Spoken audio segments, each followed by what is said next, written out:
বিরতির পর আবারও স্বাগত সংবাদে।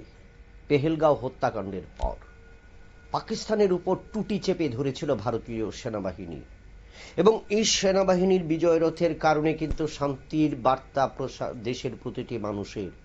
এবং বায়ুসেনা, স্থলসেনা এবং নৌসেনা যেভাবে সঠিক ভূমিকা পালন করেছে এবং উপযুক্ত জবাব দিয়েছে পাকিস্তানকে, এবং সেই সেনাবাহিনীদের প্রতি যে গভীর দেশপ্রেম এবং সেনাবাহিনীদের এই কাজের প্রশংসা করেই কিন্তু গোটা দেশের সাথে ত্রিপুরাতেও বিভিন্ন তিরঙ্গা র্যালি সংঘটিত হয়েছে।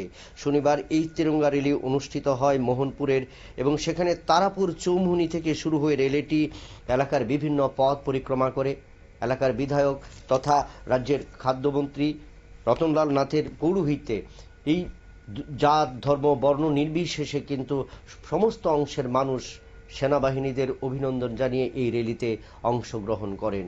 আমরা শুনে নেব মন্ত্রী রতনলাল নাথের বক্তব্য। আমাদের নিজের মনের থেকে হয়েছে। একটু আগে দেখেছেন একটা মেয়ে সেনাবাহিনীকে নিয়ে, দেশকে নিয়ে একটা কবিতা লিখেছে। সুতরাং আজকে সব দেশবাসী মোদিজির পক্ষে দাঁড়িয়েছে, সব দেশবাসী মোদির পক্ষে দাঁড়িয়েছে। এবং আপনারা জানেন যে মোদিজি রাজনীতি, অর্থনীতি, রণনীতি, বিদেশ নীতি কাকে বলে সারা বিশ্বকে দেখিয়ে দিয়েছে। ওয়াটার স্ট্রাইক থেকে শুরু করে সার্জিক্যাল স্ট্রাইক।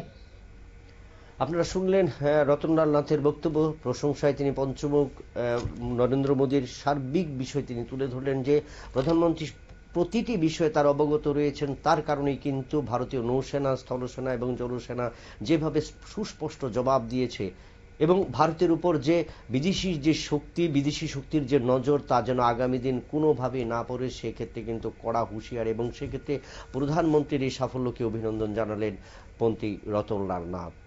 নিয়ে নিচ্ছি আরও একটা বিজ্ঞাপন বিরতির, সঙ্গে থাকুন।